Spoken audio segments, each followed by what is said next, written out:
કે જે સંપ્રદાયના વિદ્વાનો જીતે એ સંપ્રદાયનો અંગીકાર કરવો અને એના સેવક બનવો. એમની ધર્મ સભામાં વૈષ્ણવ સંપ્રદાયના આચાર્યો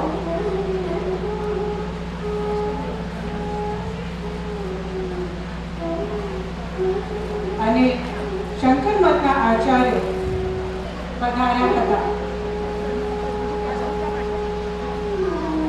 ધર્મ સભામાં શાસ્ત્રાર્થનો વિષય હતો વેદોપનિષદ, બ્રહ્મસૂત્ર અને ગીતા, જે આપણે પ્રસ્થાનત્રયી તરીકે ઓળખીએ છીએ.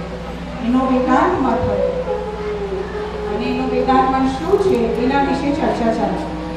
વૈષ્ણવાચાર્ય અને માયાવાદી વચ્ચે ઘણા દિવસ સુધી શાસ્ત્રાર્થ ચાલ્યો અને અંતમાં વૈષ્ણવાચાર્ય જ્યારે હારી રહ્યા હતા અને માયાવાદીઓનો વિજય જ્યારે નિશ્ચિત લાગતો હતો ત્યારે રાજાએ કહ્યું કે પછી પરિણામ જાહેર થશે. એક સમયે શ્રી વલ્લભાચાર્ય વિજયનગરમાં એમના મામાને ત્યાં પધાર્યા હતા. એમના મામાએ એમને ધર્મસભાની વાત કરી અને વલ્લભાચાર્યએ ધર્મસભામાં જવાનું નક્કી કર્યું.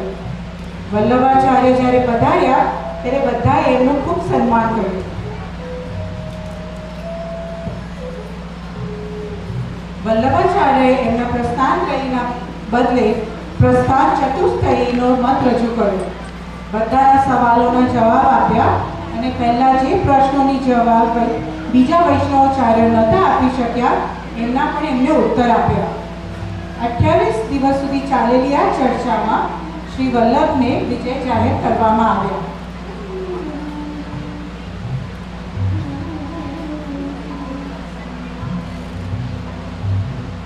આ સભામાં શ્રી વલ્લભે શુદ્ધાદ્વૈત બ્રહ્મવાદ એટલે કે બ્રહ્મ સત્ય, જગત સત્ય, સંસાર મિથ્યાના સિદ્ધાંતને દ્રઢ કર્યો.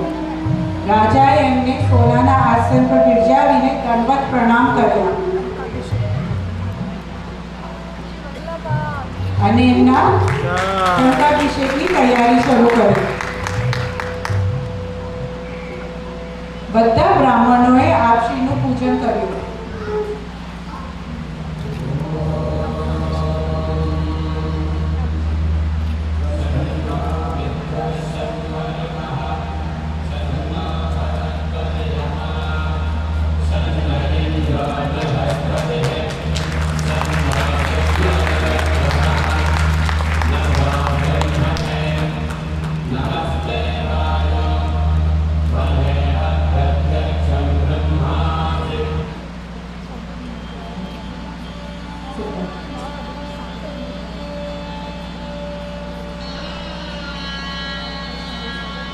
રાજાએ આપશ્રીને ફૂલની માલા પધરાવી અને તિલક કર્યો.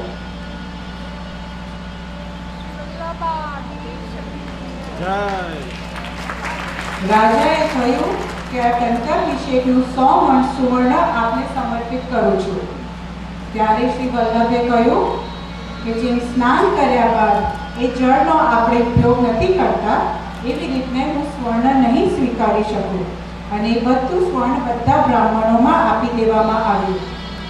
રાજાએ એમને જ્યારે 16 સુવર્ણ મુદ્રાઓ આપી એમને 7 મુદ્રા સ્વીકાર કરી અને શ્રીજી માટેની સામગ્રી સિદ્ધ કરાવી. રાજા અને એમના પરિવારને શ્રી વલ્લભે અષ્ટાક્ષર મંત્રની દીક્ષા આપી અને શરણે લીધા અને આ રીતે વલ્લભને વિજયનગરની ધર્મસભામાં વાચસ્પતિ, દિગ્વિજય અને અખંડ ભૂમંડલાચાર્ય જગત